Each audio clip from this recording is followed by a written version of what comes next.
Services if anybody needs that for English to Spanish in the back.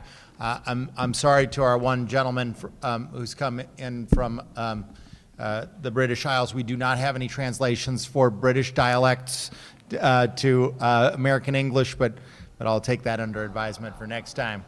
My name's Doss Williams, and I'm your First District Supervisor. We are here to talk about Montecito Library, both the challenges and aspirations that we might have for it as a community. And if you haven't already, don't forget to pick up one of these, which is our community survey on your way out. Our library systems are complex, and we'll go into that. But first, I'd just like to start from the perspective of how important they are. For our community, the Montecito Library is literally a community center. It's vital for especially folks like me, parents with young children. It's an important resource, but it's a resource for people of all walks of life in Montecito. And though I didn't grow up in Montecito, in my area, ironically, you know, in an age where both parents are working and where you might have split up, divorced families like I did. The library served an informal role that it's even not supposed to, but needed to. It was my childcare. Instead of being on the street getting into trouble, instead I was in the stacks of books. And so I owe a debt of gratitude to libraries that goes beyond money. It's the qualitative. I have a place in life because of libraries, and there's many other folks like that out there. So I'm going to go through a little bit of how we are where we are. We have a very complex library system that could only have arisen because when it first was formed, there was principally just 3 population centers in the county. So the county funds library services, but the ones that administer it are the three big cities. That's Santa Barbara, Lompoc, and Santa Maria, until recently when Goleta split off to form its own zone. So what we do is we call those zones. We are in Zone 1 with the City of Santa Barbara, the East Side Library, and Carpinteria. And all four of those libraries are administered by City of Santa Barbara staff. Now, we think of Kim as our community librarian, and she is. So let's give her a round of applause. But formally, she is a City of Santa Barbara employee funded by a partnership between the county and the Friends of Library. So that's, I hope that explains a complicated situation as simply as we can. And we're gonna give Kim a chance to talk a little bit about what's going on right now. There's exciting things at our library right now, and we can use that as a launching off path to talk later about some of the things that you might hope and aspire to for our library. Kim? Thank you. Thank you, everyone, for being here. I don't usually speak into a microphone. It's kind of the opposite of my job, so bear with me. So I've been working at the Montecito Library for 5.5 years, and I'm very lucky to be working there. I love the library. Some of the things that we do currently, we do outreach, so we try to go out into the community as much as possible and then bring the community in as much as possible. We reach out to local schools to encourage students and staff to get library cards, and we want them to attend our programs and have field trips and tours of the library. Over the summer, we did something called Garden Storytime at Upper Manning Park, which was really fun, and I hope to do it again next summer as part of our summer reading program. Our weekly programs include preschool story time on Tuesdays. We have a knit and needle group and an Italian conversation group on Thursday, Spanish conversation on Friday, and then probably our most popular staff-led program is our book club that we do monthly. We also have a poetry club run by a wonderful volunteer who has a background in teaching, and a New Yorker discussion group that meets monthly. Right now we're doing a special financial education series with a financial advisor named Irene Kelly, and so she's done 5 classes for different segments of the population, seniors, kids, women, people saving for college, things like that. So that's been a great program. System-wide initiatives that we take part in are, for example, right now we're doing the Santa Barbara Reads program, which is kind of like a one city, one book program. So our whole library system encourages patrons to read the same book and discuss it. This year we're reading a young adult book, and it's being taught in local high schools. For our summer reading program, that's a big push that the libraries do every year to prevent children from losing their reading skills over the summer. We try to make the library really fun, especially for kids that are not as interested in reading. So things like puppet shows, magicians, stuffed animal sleepovers, things to get the kids excited to come in. Community-specific programs I think are really important, and that's one important aspect of a branch library. We've done a Hope 805 writing program, Bucket Brigade update, and a state of the trails with Montecito Trails Foundation. And we had a community conversation with DOS in March to discuss the library and what people wanted from it. So we'd like to do a lot more, and I appreciate everyone being here. Thank you. So the background financially is that due to the budget cuts that the state initiated during the Great Recession, we've sort of been skating on a combination of reserves and greater contribution by local friends of the library for a long time. And this is true in many other libraries around the state. So that has quickly been revealed as insufficient to meet status quo funding of the library. And so we needed to do something different than the county's normal per capita funding, because you can kind of think of this, that small libraries and large libraries have different economies of scale, but if the county only provides the same amount of money per person in an area, if we wanted to save the small libraries from going under, just putting a little bit more into per capita funding for all libraries wouldn't make the difference. And so I faced a real tough sort of political question, is I have to come up with some new way to fund small libraries, because the old way, we'd have to throw $1 million at it, at libraries across the county, just to have a little bit, a drop in the bucket for Montecito. And that, of course, was at a time when the county was $6 million in deficit, so there just wasn't $1 million lying around. What we did, and if you ever run across her, the other person to really think that was instrumental on the board, besides myself, is Joan Hartman. So I got together with Joan Hartman, and we established the Small Library Fund. And this was at first funded by whatever scraps we could throw together, and more recently added into that a portion of the marijuana tax, the cannabis tax that voters approved on the ballot. The bulk of the expenditures that are at Montecito Library, so some people think, well, sustainability should be achieved by cost-cutting measures. There are difficulties in cost-cutting measures, not the least of which is that the primary expenditure is that of professional staff, right? You can cut measures if you want to have folks who have no background in libraries and haven't worked in libraries and are only there a few hours each week and come and go, but if you want to have a professional staff, you got to invest in it.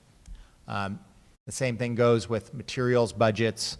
The big difference in recent history on our expenditures was that the city of Santa Barbara decided to pursue a full cost recovery model on administering the library. Years ago, I was on the Santa Barbara City Council. We knew that we slightly subsidized other libraries by providing administration and allocated costs without counting all of that against the library's costs. At the time, we decided it wasn't enough money to quibble about, and it was a good public service, and we left it alone. But more recently, the city manager and the council has felt differently, and under their own fiscal strain, decided to pursue a full cost recovery model.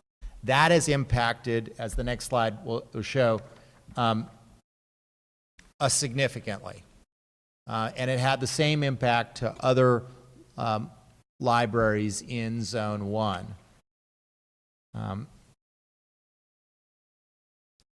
You can see the two costs that are associated with the City of Santa Barbara is the admin fee and allocated costs, and you can see the growth there, sort of the light brown and the beige-ish bar representing those two portions. And the reason why you saw that this increased spaced over 3 years is they agreed to phase it in over 3 years because we knew that the impact to the library would be catastrophic if the full cost recovery model was pursued the first year. Now, the good news is on the next slide is we've been able to cope.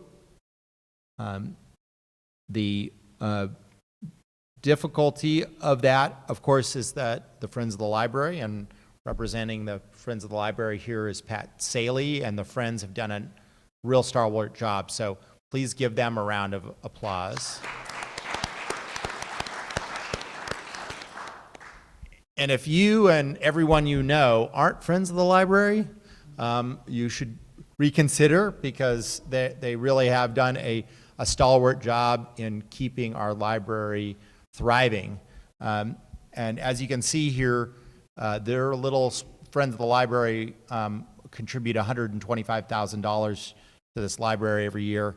That is the largest proportion and the largest contribution of any Friends of the Library group in the county. To be able to continue the work, though, the county portion has also risen over time. So I'm not here to say that we have an immediate crisis anymore, but I am here to tell you the difficulty of sustaining that is that most of the county's strategy in order to achieve sustainability for all the libraries in the system could not have been achieved simply by the county increasing our funding. What we typically did is go to whatever city that library was in and said, hey, we'll make you a deal. We've got, for instance, Fred Shaw here from the Carpinteria City Council who partnered with us on library. Let's give him a little round of applause. And what we would do with what we presented to Carpinteria was typical, saying, Carpinteria, we'll make a deal with you. We'll handle half of the deficit if you handle half of the deficit. And that works. Carpinteria, in order to be able to provide their share, needed to raise the sales tax. They did. Now our portions are fairly stable, and we are looking more aspirationally at the future. Problem is, we don't have a partner with here beyond the Friends of the Library, and the Friends' capacity is about reached. Now, if somebody's listened to this and wants to expand their capacity, we welcome you to by writing a check to the Friends of the Library. But for the foreseeable future, that isn't an issue. And so I'm not suggesting that Montecito should do cityhood. That's a very complicated, sometimes expensive thing. That's not my point here, but that looking at the future of the library, we may have to consider options for partnership and for more sustainability. For instance, back before Goleta was a incorporated city, they had already passed a library sort of district amount on their parcel taxes. So the city of Goleta came into a very nice situation for providing library services where the revenue for those library services even pre-existed the formation of a city. And so that's just one way that we could deal with it as a community. And I'll tell you that as long as I'm here, the county portion I'm going to fight for, and you shouldn't worry that is going to go away anytime soon. But we also need to plan for the future that goes beyond any one of us, and that's part of the reason why we're having this conversation. So this is I guess goes to we passed the purpose of the meeting slide, but these are some of the funding and governance options for the future. Creation of a county library service area, similar to what happened in Goleta many years ago. Creation of a library district. That would be more like not only a service area with a funding mechanism, but an actual governance component with that. And then the other option, while Carpinteria is considering splitting off and administering their own library, is partnering with the city of Carpinteria with formation of a fifth zone. That's one other option. I'm taking your part. All right. Pat, why don't I just turn this over to you? Good evening. Pat Saley. I'm the president of the Friends of the Montecito Library, and I'm thrilled to see all the people here. For most of my adult life, I lived in Montecito. I moved downtown just a couple of years ago. My kids went to Cold Spring, Elmo, and we spent a lot of time at the library. So maybe 6 or 7 years ago, I was asked to join the Friends Board, and I saw it as a way to support the library. And it's been a very interesting 6 years when you think how much the world has changed in that time. I mean, it used to be books only, and slowly DVDs and books on CDs, and the library world is so different, and I think all the public libraries have done a tremendous job of changing with the times and remaining relevant. And that's part of the reason we feel so strongly that we have to come up with a long-term solution to make sure Montecito Library, the heart of the community, remains viable. And that does necessitate finding a sustainable, permanent funding source, which there are lots of options. That's the good news. The bad news is none of them are extremely easy. But as Doss said, there are 14 libraries countywide. 5 are, or do it the other way, 9 are in a city. So for the most part, they have help funding their libraries. Montecito is not in a city, and we have to look out for ourselves. So we are trying very hard to find ways to just make sure that library is there. And Doss and I are on a library Ad-Hoc committee. This is a countywide committee that's looking at solutions, because we're not the only ones in this boat. And we've been working with Fred Shaw and the city of Carp to study. We've just kicked off a process to study looking at governance options, such as possibly becoming a new Zone 5 and having more sort of self-rule and control over the budget and such. But I see this as pretty exciting times, and we can do a lot of things. And we want to hear from you. You know, what did you like in the past that maybe isn't there anymore because of money or whatever? What would you like to see? What have you seen at other libraries? What are your concerns? Compliments to Kim and her staff are welcome too. But we want to hear from you. Kim tells me many patrons here, and that's just great. So how do you want to do this? So now this is your time. We want to make sure that we can answer questions, that we can hear from you about your opinions. They can vary from opinions on what the proper governance model might be, what the right funding model might be, or even if your comments are just aspirational on what the library could provide if somehow we are able to come up with additional resources or more sustainable resources. So we would love any input that is either aspirational or constructive in ideas about how to achieve that greater level of sustainability.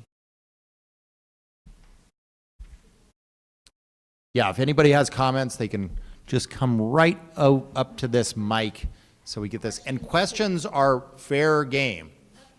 So my name is Hope Danae. I'm a new resident of Summerlin, previously of Santa Barbara. So Summerlin residents, we do use this library, Montecito. We're not mentioned in any literature, but this is our library as well. I just wanted clarification. Thank you. I am very short. Thank you. I wanted clarification about the Santa Barbara City Council. What they're talking about full cost recovery, that means they're no longer going to give us money to pay for our staff. Is that what that means? It just means that they are going to they phased it in over the last 3 years, so it's done. They are essentially charging us for the percentage of administration for their whole library system, because the library director back in Santa Barbara is also Kim's boss, right? Right. And so now that doesn't mean we all pay for 100% of the library director or for administration, but we pay a portion thereof. So in their view, it is a full cost recovery model. And in our view, it's a lot of money. Now, there are advantages of being part of the whole. I mean, I would say the summer reads programming is one of those advantages, where you have a synergy where a large number of people are reading the same book, a large number of people are learning about some of the same things. There are a lot of programming that the city staff helps foster. So there are advantages, but as you can see from the expenses slide, the combination of administrative costs and allocated costs are a big deal. So we would get no money from them, nothing. They do not provide money. The county provides the money. Allocates it. They charge for their administration Okay. of the library. So that's where the confusing part was when you said full cost recovery. I'm trying to figure out, it's going to change, so we're not going to get anything allocated, or just a lot significantly less? Let's go back to the slides. Let's go back to the expense slide, because this is not, simple. So if you look at that second bar back in 16, 17, and the third bar, that's a sort of gold or beige, depending on your vision, and light brown. That first one is the admin fee, and the second is allocated costs. And you see those growing in the 17, 18. That was when they implemented a third of the change, a second third of the change, and the final amount of the change, if I'm reading this correctly, in 1920. So now we, and I mean the combination of the Friends, the county, and the community, we, literally us in our room and the people that we speak for, are spending $8,000 for the city to administer the library. We're spending, and we think we could do it more cheaply, 80,000, or We is it better don't just to know raise the it? answer to that question, Okay. but that's an excellent question. But the problem is, at the county, we have never had library staff nor library expertise. So we don't know that we could do it for cheaper. The city of Carpinteria and the Carpinteria Friends are embarking on an effort to hire a consultant to look at that question. And then the other thing that complicates is there's lots of, in my opinion, shysters out there that will tell you, sure, we could administer a library for a lot less than that. And so you have to really, it's not like, buying the same model car and doing cost comparisons on a different dealership. You're talking about different services and trying to price out what those different services are. And one thing to be mindful of is the staff needs benefits, so it would be better if the staff stayed part of the city, because they would have a full benefit package. And to break off, we would pay salary or whatever the administration is, but that the staff would be part of that larger group, because it would be, where else could we attach the staff to in Montecito, the school? I mean, so that's something else to be mindful. There's the administration, but then there is the price of health insurance and things like that. And that's where the big expense comes in. We used to use a 30% model of how much benefits cost over your salary. That model's out the window with the price of health care, and which is ever changing. So that's why I'm trying to kind of delve in a little bit into the finances, because We obviously don't want to have staff that don't have benefits or that are losing it. Yeah, I agree that that is primarily an issue when libraries have gone off on things like privatization efforts, where you really have, I would say, a cut in the quality of staffing due to that. Hi, my name is Benjamin Watson, and I graduated from MUS last year, and I've been living in Montecito for almost 8 years now, I think. So, and I really appreciate and all the things that the library has done for me and just offered me countless books, and that's where I kind of fell in love with reading. I really thank you for that. But for the budget, can't you take some money from the property taxes that revenue in Montecito, since I know houses here are kind of expensive and the property tax from it is pretty high. So, and I know the school gets a lot of money from the property tax. So isn't there a way for the library to get a certain cut from that? That is an excellent question, especially for a recent graduate. So, a couple things. One is, people assume property taxes are, cost a lot of money. County gets a lot of money. We are not the primary recipient of our property taxes.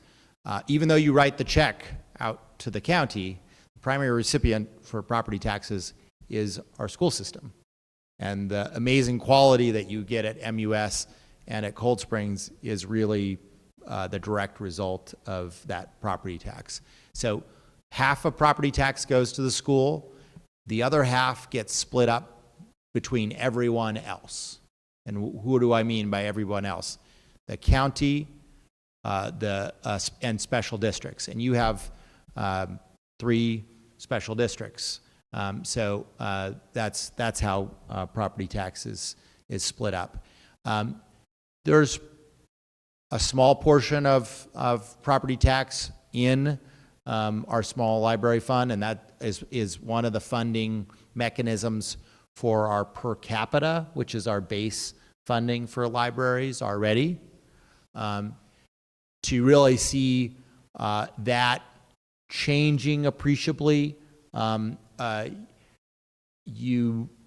property tax doesn't change all that much in Montecito over time, simply because people don't all sell their homes all at once. And there's that little, thing of Prop 13. So homes that haven't changed hands in a long time don't produce a whole lot of property tax. If property tax was to become more of a funding mechanism, it would probably take a small change in the parcel tax, which does require 2/3 of voters in Montecito or any geographical area to accomplish that. So if Montecito, Summerlin, and some other part of the county were to want to create a funding district, you'd have to have a vote of those the people in those boundaries, and it would be, the thing that occurs to me is there's 10,000 people in Montecito. To really achieve sustainability, it really would take less than $1 a month per person. So it's really not that very much money, but it's that there's ups and downs to the attention that this subject has in government and in the community. Okay, thank you.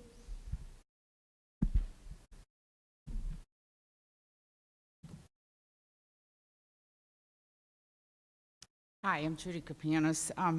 I got here late. I'm sorry, I didn't think it started till 6:30. So you might have covered a few of these things. I know that Goleta has already done this separation. So have you talked about that and what they did and how that's worked out? We haven't gone in detail on that, but we're happy to. I think the top line is they didn't end up saving any money. but they are happier. So they're happier because they have more control, but they did not end up saving any money. And this is important because when you look at that slide, that expenditures, you're like, God, couldn't we do better than spending $88,000 on allocated costs and administration? But Goleta's experience is they did not end up saving any money by doing that.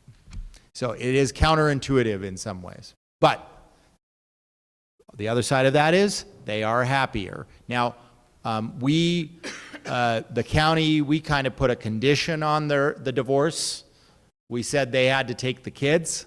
They took Buellton and Solvang with them because, and that there is one theory that now that the city of Santa Barbara doesn't have to administer Goleta, Buellton, Solvang, Carpinteria, and Montecito, that they only have to administer the two city libraries and us, that will get more attention and love and respect. That's a possibility too.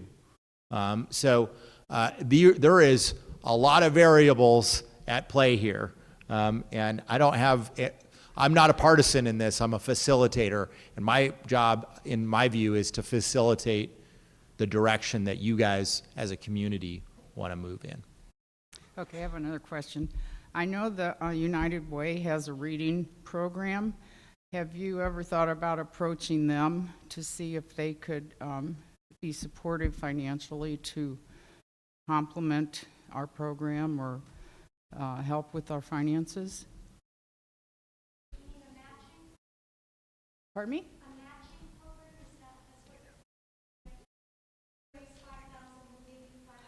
Well, I don't know about that. I just know their reading program. So they're into helping students in schools to read more, but, you know, I kind of put it with that.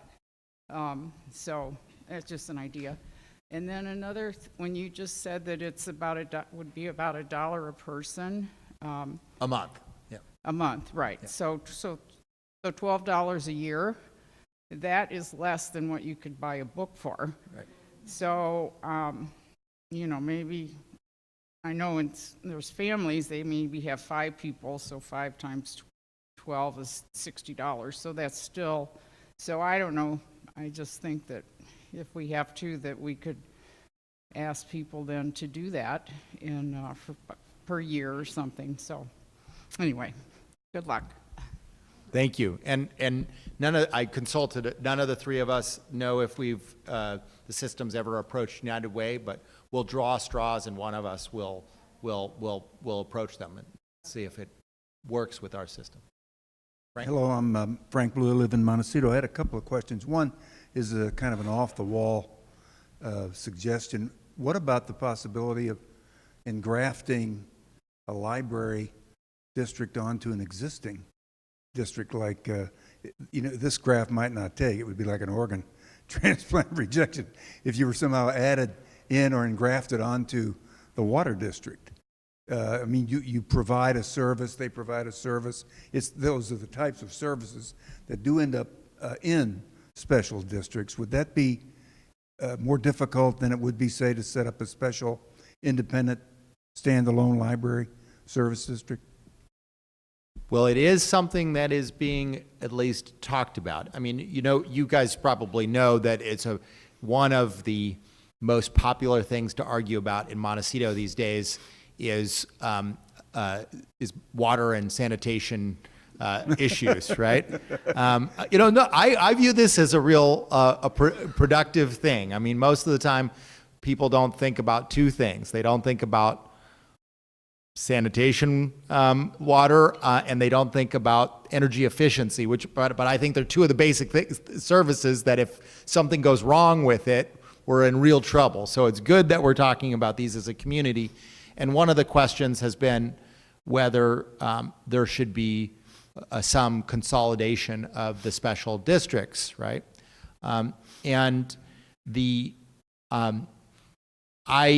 Because I'm a sitting member of LAFCO, which is the body that would vote on any consolidation of districts, I haven't taken a position for or against, But I have convened a group of people to talk about it because I think talking about it in between the districts is a good thing instead of having wars in the newspaper exclusively.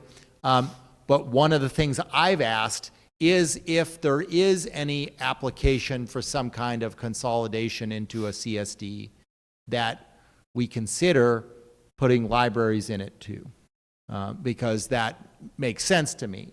If no consolidation takes place, it might be strange to put libraries in the water district, but if multiple districts were consolidated into one, even if it was just two districts consolidated into one community services district, it might make sense to have a library district also thrown into that. You know, just thinking about it, it's facetious to say, but maybe we'd be better off trying to woo one or the other. Who likes us Right, better? right. Because you'd hate to think of us, the library, becoming a casualty Right. of the ongoing debate. warfare between these two districts as they presently conduct their business vis-a-vis each other.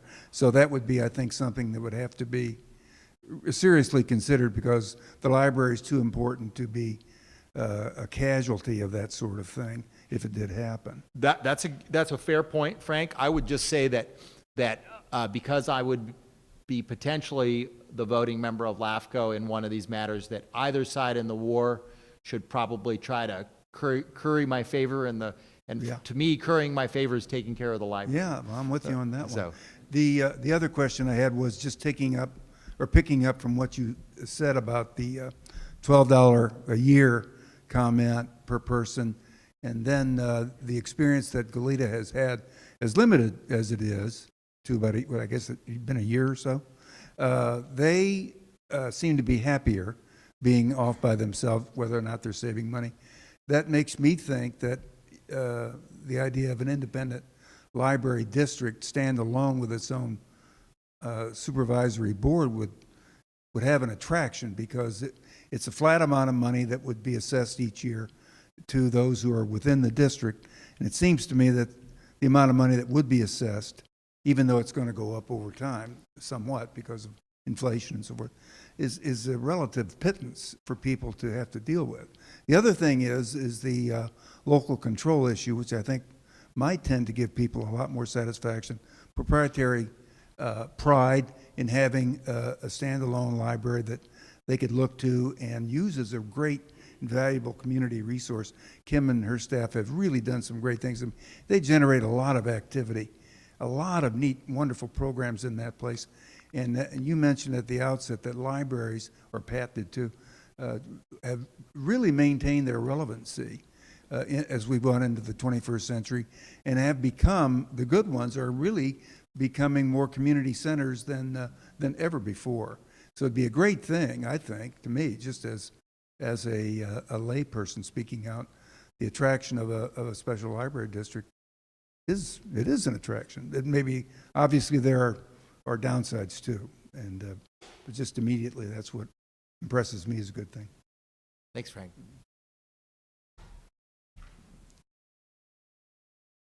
My name is Diane Evans. That leads me to ask, because I can't tell the difference between the pros and cons of these options. So is there, I don't know how we follow up on these, or, clearly some people understand them more than others, and so is there going to be some follow-up, or do we need to pay for a consultant to tell us the pros and cons of these, or can they be put on a website somewhere?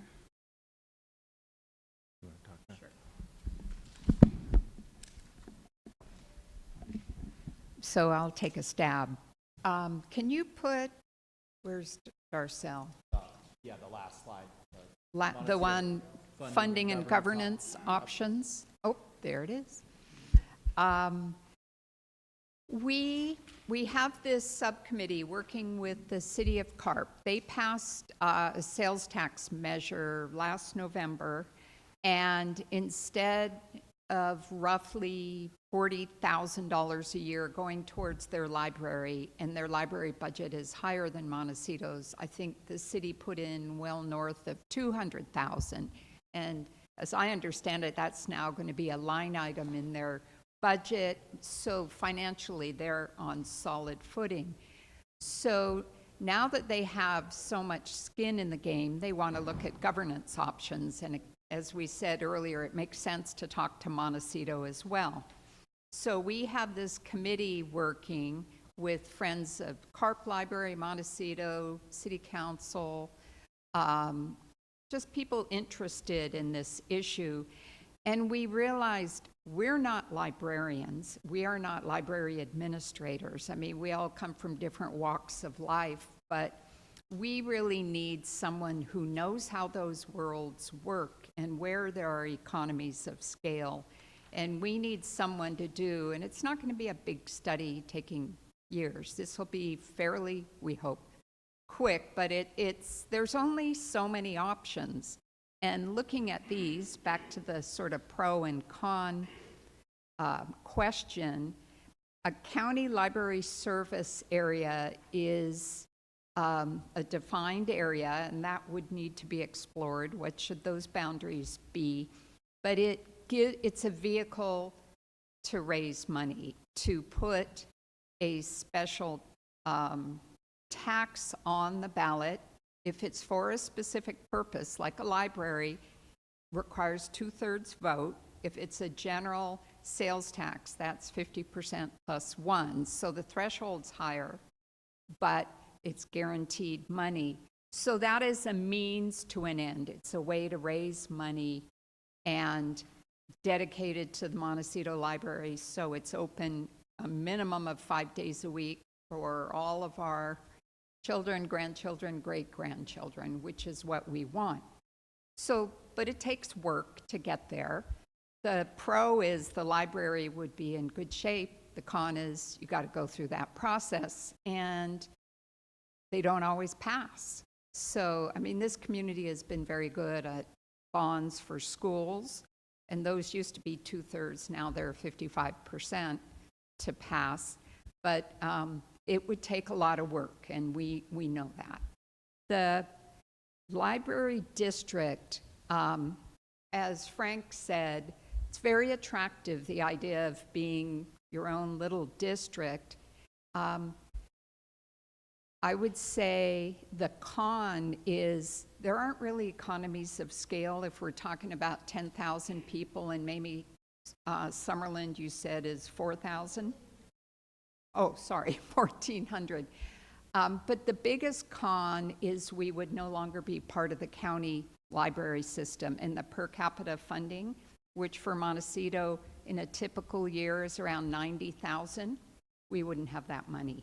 And the pro of, or another con is we would no longer be part of the library system, and it really does work pretty darn well, except for that pesky money part of it. I mean, that's really our challenge. They do an amazing amount of stuff with not that much money.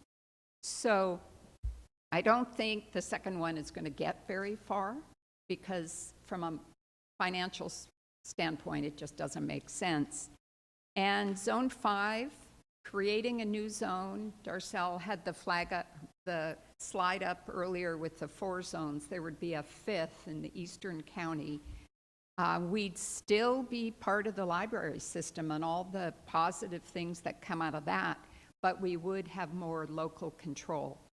From the city of Santa Barbara's eastern boundary, roughly Sycamore Canyon, Walker Pass, to the county line, Ventura County line, is about 28,000 people. And that's getting to be a substantial enough number of people, it starts making more sense. But again, hoops we have to jump through to get there. But we need a consultant who has the right credentials, has run libraries, and there might be other very viable options that we haven't even thought of. So we think this is a good way to spend our money, and we're working in concert with CARP, so we'd be splitting things. But we're pretty optimistic we'll come up with something that's viable, and we can fund it and have a great library on into forever. You want to come up and ask a question? I think I'll stand up. We want to on the mic. Just real Quick, we're recording. We're recording this, so just let us bring a mic over to you. So people at home can hear. And then after that, we'll go to this young lady here in the back. Do we have any projections for what it would cost to hire that consultant? Fred, if you guys haven't quite got that far yet. Hold on, Fred. Hold on, Fred. Right now, the ad hoc committee that Pat and all of us are part of are looking, are in the process, of putting out a request for qualifications. So we're starting the process to find an expert. We have been talking to LAFCO that Doss referred to, the Local Agency Formation Commission, and they would be involved in this. And they've told us a study like this is maybe 15 to 25,000, and don't take that to the bank, but we don't think it would be a huge amount of money, and we think it'll give us a wealth of information. So everyone is pretty excited about this. I just want to say thank you so much for doing all you do. And the library is where I go a lot, and so do all my friends. So I really appreciate it. And books just mean so much to us, and it's also just a place of like meeting friends and hanging out and reading books together. So I really appreciate it, and all the staff is always super nice to us. And so thank you so much.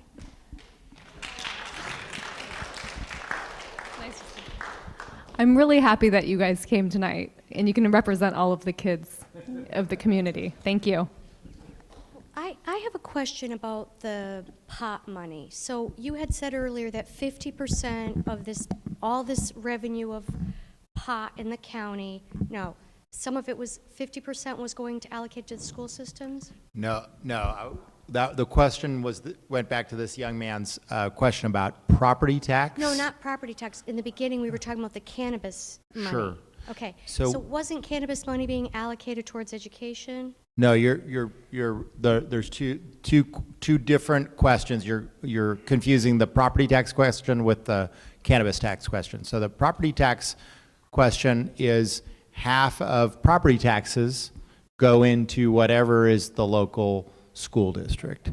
The cannabis tax, there's several different cannabis taxes. One is the taxes that the state assesses, and the state does use some of that to either for education purposes like higher ed, like university and community college funding, but they, and then to defray other costs that could otherwise impact schools. But the county tax is for county services, so we don't provide school services. The marijuana tax is half goes to enforcement, and the other half can be used for, beneficial purposes like that. And one of the first things that we've used it for is for library services. At first, we were putting a lot into things like emergency reserves to make sure the county has enough in case of another disaster. But I think it's also healthy to be using it into critical things like libraries. We're going to have a debate in 2 weeks of what to use some.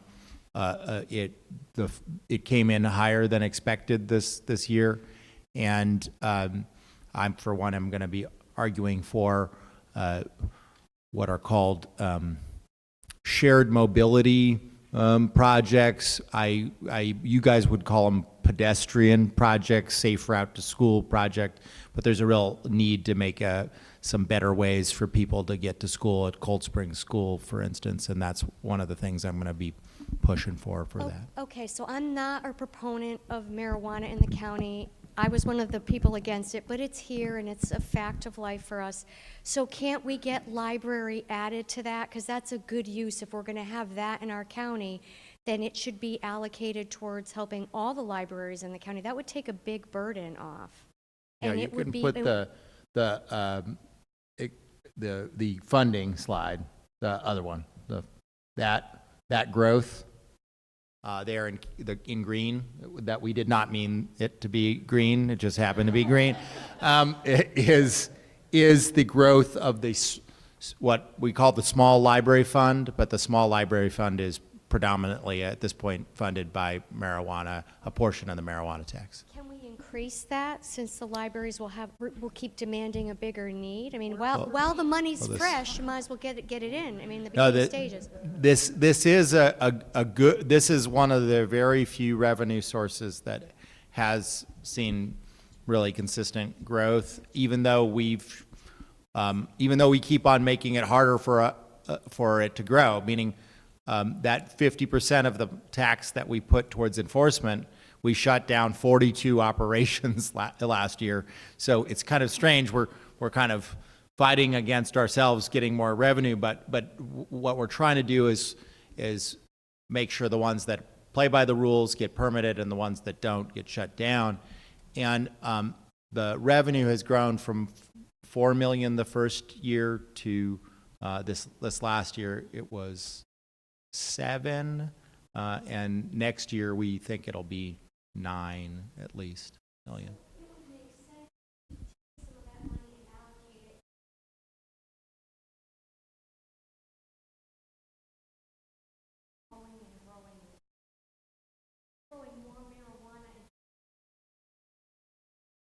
It's just going to keep growing, so let's.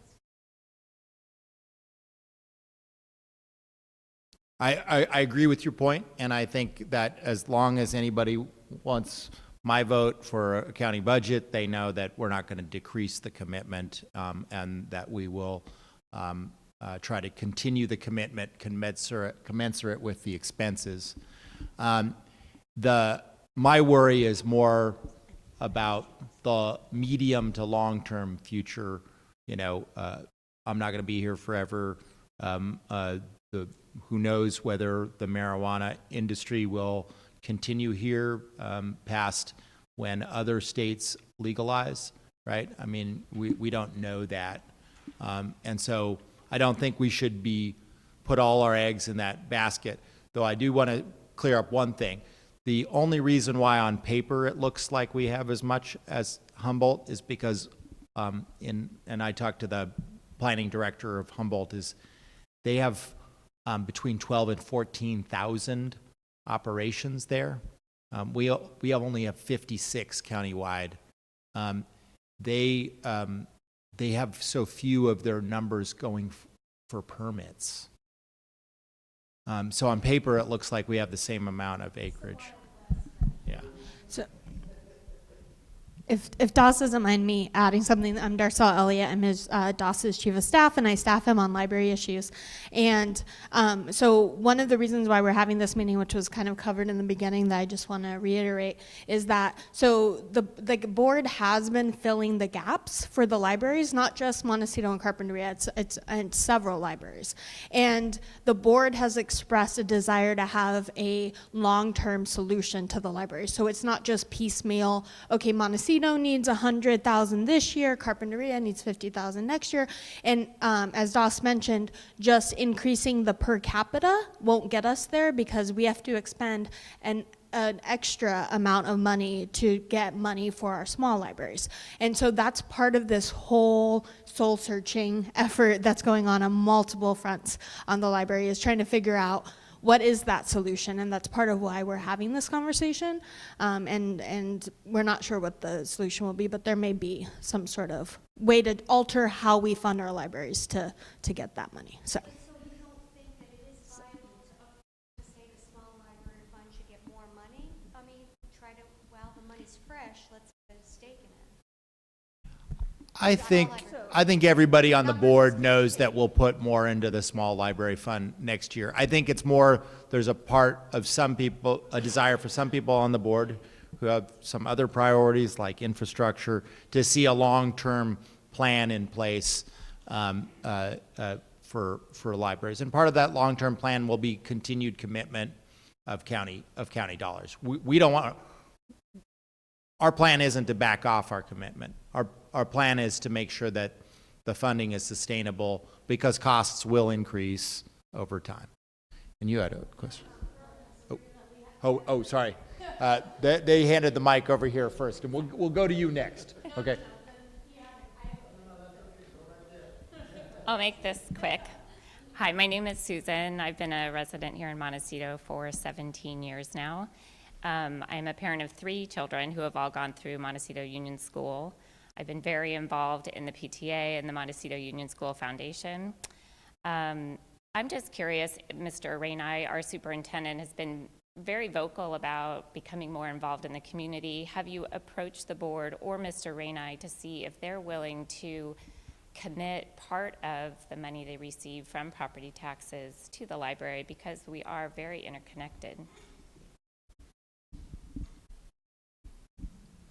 We have not. I mean, and I will tell you, just because I served, when I served you in the legislature, I also served on the education committee, so I'm real familiar with K through 12 education issues. And for the most part, even though we've dramatically increased per pupil spending over the last, since the Great Recession, from an average of $4,500 per pupil to an average of more like $9,500 per pupil, and here it's much larger than that because of the additional property tax, we're still like not where the system needs to be overall. So we usually don't hit up school districts for money, just knowing that they are perpetually don't have enough. But I will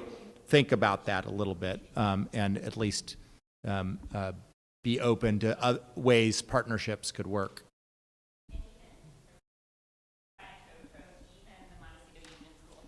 Which is a private foundation, that may be somebody to try and talk to as well, because there's significant money there.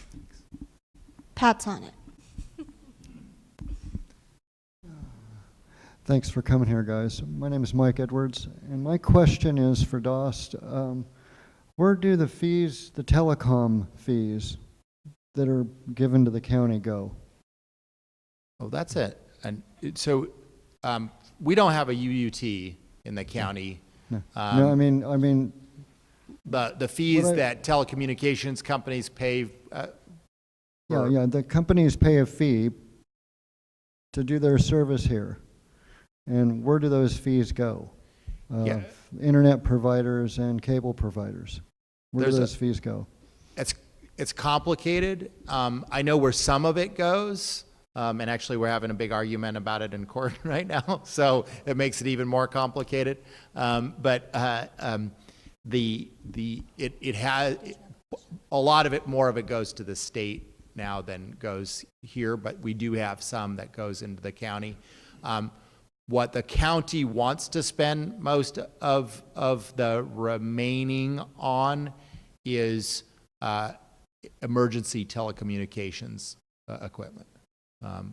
So that's our agenda. There's, we are willing to, at least my hope is, compromise on some other ideas that other folks want to spend it on, but that's the county's agenda, is to get some emergency telecommunications equipment.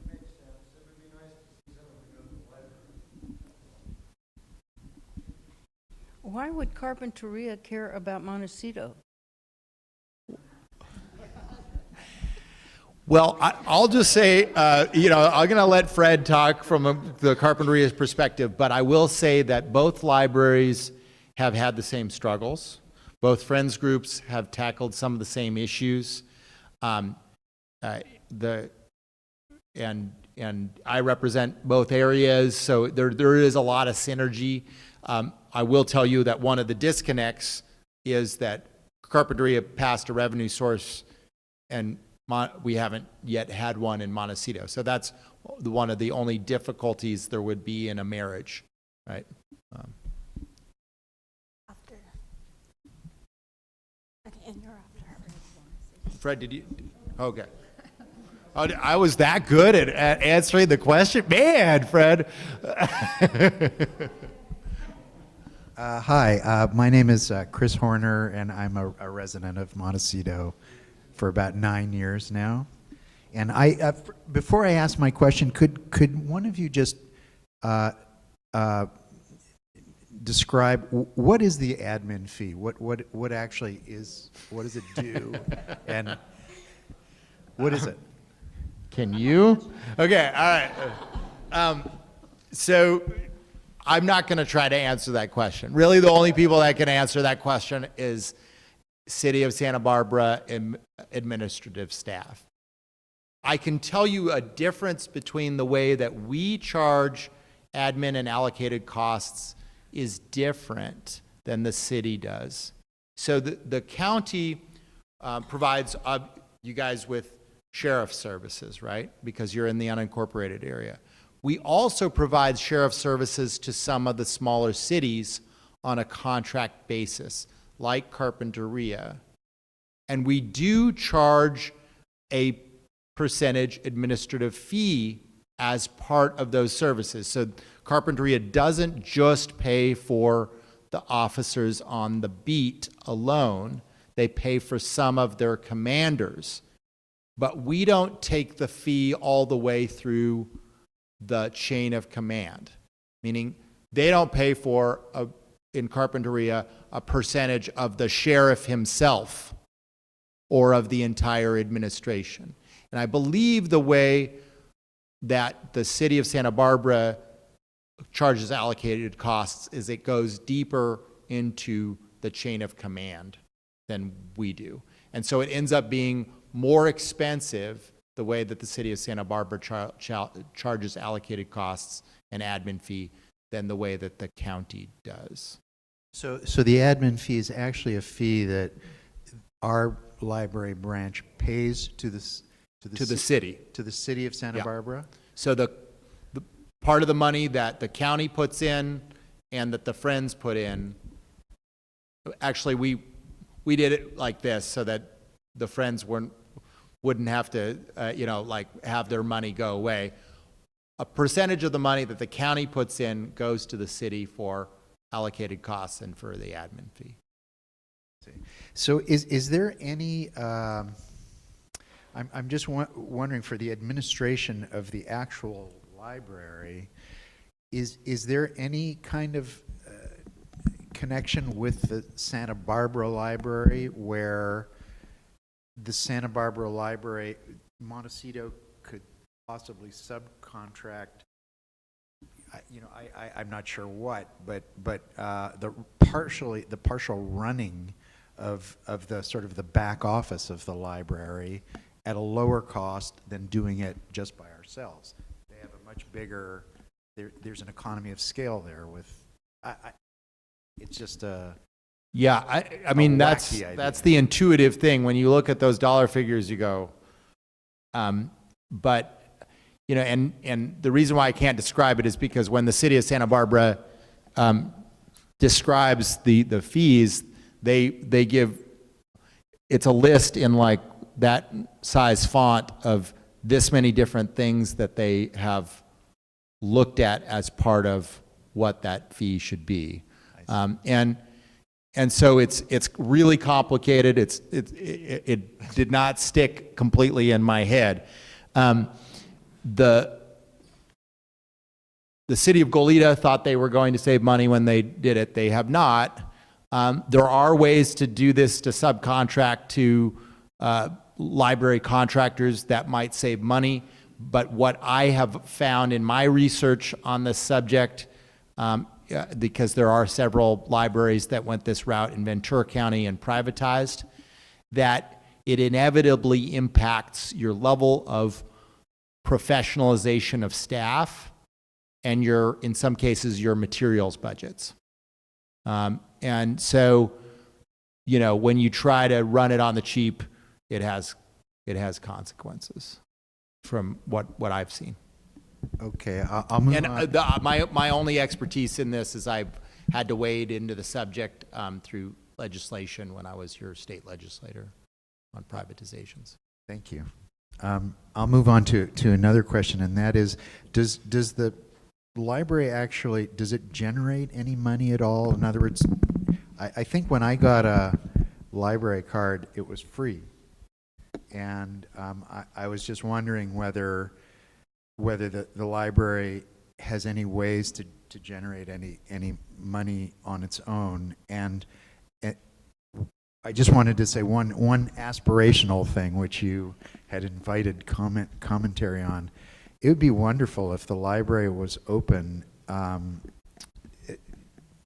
at night or on certain nights for adults to be able to go and use it and read and have it become possibly even more of a social place that we were speaking about earlier. So, but I'm curious, if the library actually generates any money on its own? I'll take a stab at that. First of all, maybe a year ago, the library on Wednesdays shifted. Instead of opening at 10, opens 90 minutes later. So instead of closing at 5:30, closes at 7. And that last couple of hours is pretty busy from what I've gathered.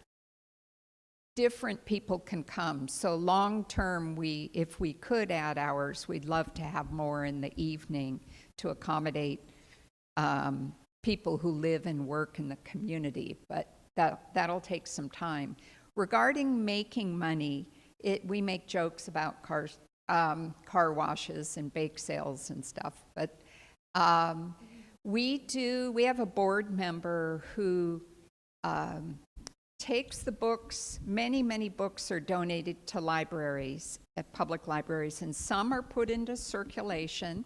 Some are gems that are sold on Amazon or eBay or whatever.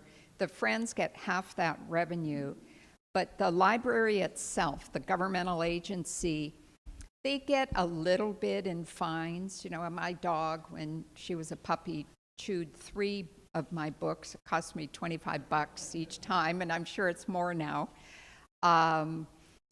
But there's some revenue there.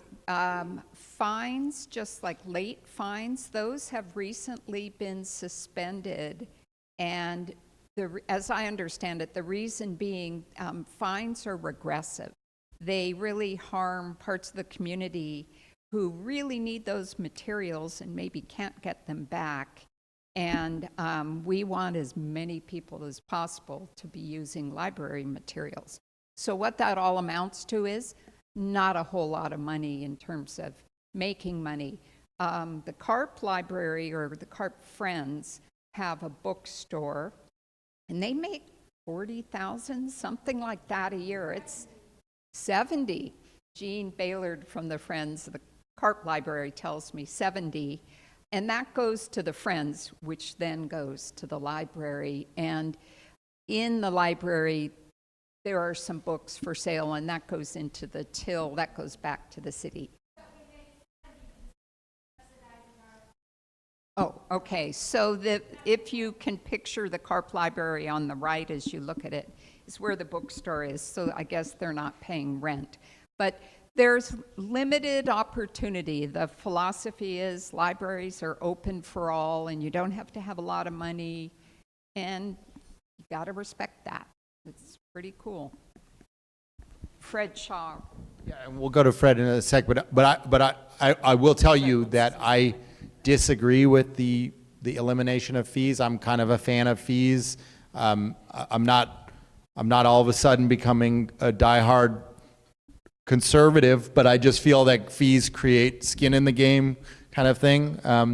But they've never been a real big source of revenue. So.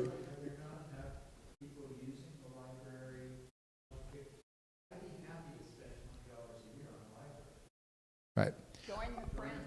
You can join the Friends. That's a bit, you know.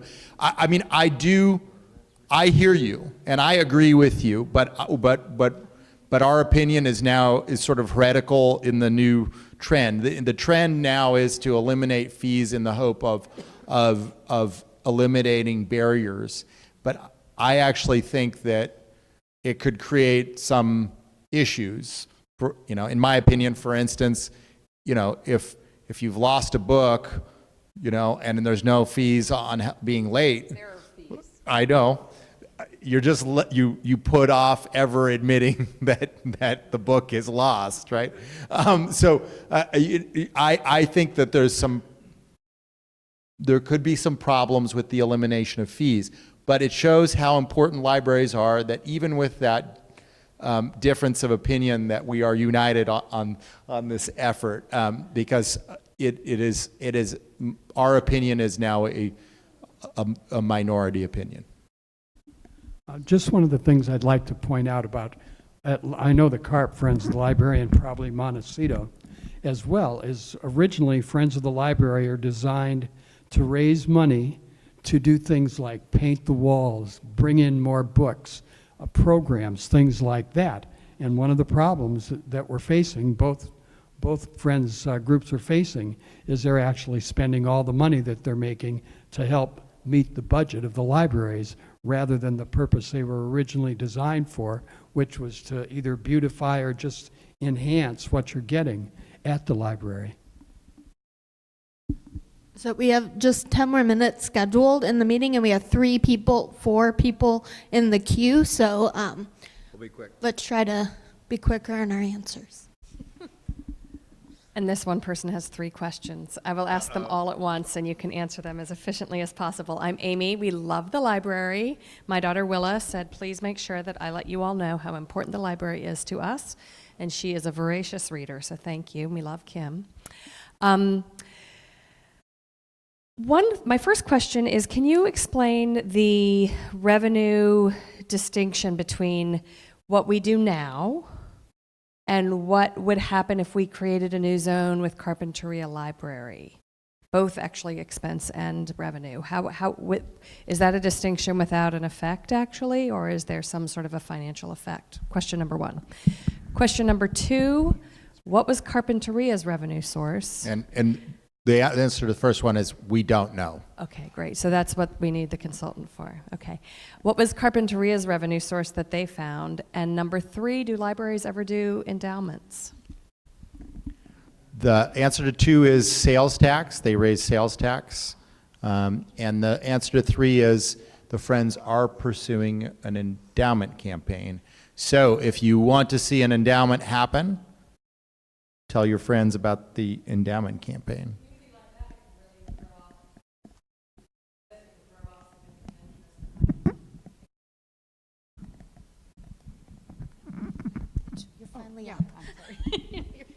Okay, I have a couple of questions. So the system as it is, or how's it started, aren't they questioning why everybody's breaking off and trying to start on their own? Have they not evaluated this to say, wait a minute, we don't want this happening? I think they've got the message. I think the issue is that at the top level of the administration in the city of Santa Barbara, they don't really want to administer. I don't mean in the library department, but I mean in the city manager's office. I don't think they want to operate other people's libraries. And from a philosophical standpoint, I think on the city council, they're a little bit more worried about what services that they're providing at the East Side Library and at the main library. And I will say, in defense of the city of Santa Barbara, they put a lot of money into their library, and we all benefit from that because we get their books, right? I mean, among other reasons, right? And some of their programming. However, it is part of the frustration that Gene, I, Fred, Pat have all had, is that as much as their library staff love libraries, their top-level administration probably would be happier if we just all went away, right? So, you know, and I can understand why. We're a political headache that is outside of their jurisdiction. Okay. My second question, I've been here 12 years and I volunteer at the Montecito Library, and I've heard Kim use the phrase "friends of the library," but I never have asked her more about that. Maybe it would be helpful to have some kind of campaign or publication or something that goes out to let more people know about that, so that if they do want to help, that's maybe the best way to go. Would that be the best way to go?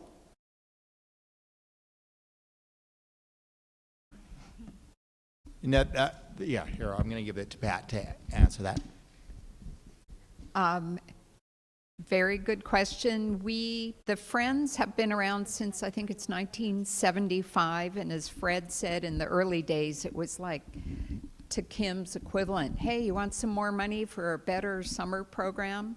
That's traditionally what Friends groups do, and as the budgets got worse, we started funding staff and everything. But our challenge is having people understand how libraries are funded. And yeah, Darcel's giving you a newsletter that's sent to every address in 93108 and Summerlin in the post office boxes.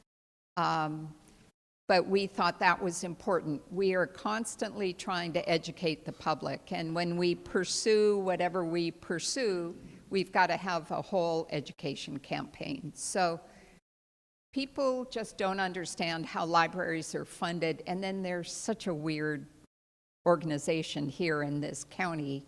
Even if you understood it back in Michigan, it's not the same here. So the more you can spread the word, we appreciate it. So I get the fun part. My name is Paul Boring. I spoke at a meeting not too long ago and asked you to do some homework with a lock ace. I don't know if you did or not, but this is all part of the same lock ace. It's the criminalization of the homeless. Everyone here has their own opinion about a homeless person, but we know one thing's for sure: if we get them in front of a computer, we tell them about a place to sign in and go look, there might be a job there for them. As crazy as you think they all are, when they put them to work, they all of a sudden are cured, and there's no crazy one in all of them. So I'm a person, an advocate for the homeless. I think that it's a new time. Wasn't my time. I'm 66, and quite frankly can't remember any such time as we now have a defunct set of people. And some people care. A lot of people throw $5 at it, and that's how they care. I want to hear how you'll care when I ask you to please review the rules and regulations of this, I think it's one rules and regulation for all, and throw the mindset around criminalization of some everyday things that you said early that you had taken place in your life by being part of the library. I think that the biggest problem, as I see, is everything a person owns that's homeless is in a cart, and going along with them. I have a hard time with throwing away a cart, because that's everything they own. And if any one of us in this room had everything we own in one cart, we'd be sitting there going, what did we do to deserve this? It would help if the library could construct some type of a location on every single property that would be lockable, where with a 72-year-old woman who walks the streets and has no choice because of her religion, we won't get into any more than that, but no longer can go to the library because her belongings were found inside the library, where not even a knapsack is allowed. And this is a person who sleeps on the streets. She needs a knapsack, believe me, and so much more. I would just ask that the size of the numbers of rules at libraries is staggering. I'm sorry. It is utterly staggering. I never seen that in my whole growing up time of life. I'm sure you probably didn't as well. There's a group of loud teenagers, young kids. It takes the customer service know-how of a true librarian to solve that problem and go on with the day. They are our teachers. Well, we've got a group of people out there that need taught, and they've lost everything. And the only thing I can say is that one's heart opening to them is a chance for you and you and you to save another one. I love everyone here. Christ is my witness, and that's my hero. Well, unless one of you guys want to answer that, I will just remark that I think the court case the gentleman is referring to is a recent court case that forbids governments from passing certain laws against sort of criminalization of sleeping in public areas. The other ordinance he's referring to is one that's being debated in the city of Santa Barbara, which is one that would the city would take possession of stuff that's left in places for a certain amount of time. And, you know, I would just say that libraries are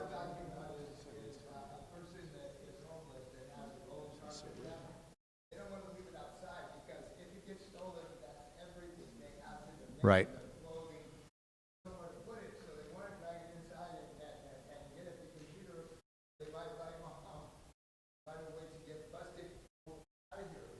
Right, and so the difficulty of people who don't want to lose their stuff versus the difficulty and impossibility in, I would view in Montecito Library, of having a floor plan that would allow shopping carts. You know, it's a balance, and I would just say in defense of Kim or any one of these libraries, they don't necessarily have the resources to be providing lockers. I do think, though, that considering the county and the city of Santa Barbara and the city of Carpinteria do have to wrestle with the ramifications of homelessness, that's an interesting idea, and I'll think about that. So.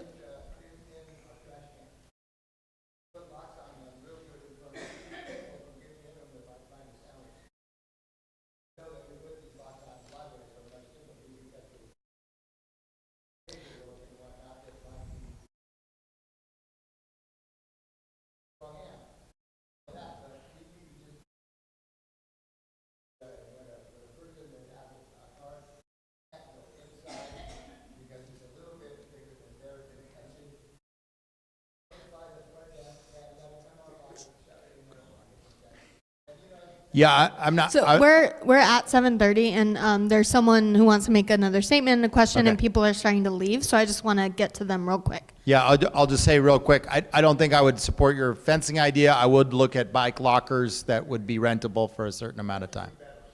I hope I'm not dominating the mic tonight. There's a site, Princh, P as in Paul, RINCH.com, Princh.com, and it has 8 tested means that attract more people to the library.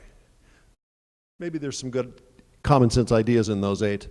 I'm a liberal, but I'd like to say that a big problem we have in the places that I live, including Aspen part-time, is I love going to the library, but they've become homeless shelters. I worry about my children there. I'm 7 feet tall and 260 pounds, and sometimes I'm afraid for my safety. So I can imagine how so many females and children must feel, but they don't come forward and say anything about it. And I'm compassionate, and something needs to be done to help these people, and I want to, and I realize that all people aren't created equal. But that's a big problem. Just want to say that. Yeah, it's definitely something that the city of Santa Barbara has really wrestled with, and that's part of where they went with the redesign of the area around the library, was to still facilitate public access, including to homeless individuals, but to not have places that were private, meaning places that were non-visible in the public space. Hello, my name's Arthur Brocklebank, originally from Liverpool. 25 years ago, the library back in Liverpool changed my life. And it's still changing my life today when I use Montecito Library. And I want to thank Kim and Pat and Dad for the library. Now, rather than tax the so-called affluent people and drive them out of California, I'm not an expert in investments. This guy is. But there's tax deductibles on giving money away. And what about sponsorship, i.e. probably Amazon, who own a Whole Foods, or these other companies? This is just, thinking on the top of my voice, asking them maybe a sponsorship for the library. I don't know, or asking, these donations, people who've got a surplus amount of money. I'd say rather than tax them like they did in England, we don't want them leaving Montecito. We want them to embrace the Montecito, give them incentives to get tax deductibles. I'm not an expert, I'm sorry about. So that's one of my ideas. But thank you, Dad, and thank you, Kim. You got great staff who help me there every week. Thank you. Thank you guys for all attending.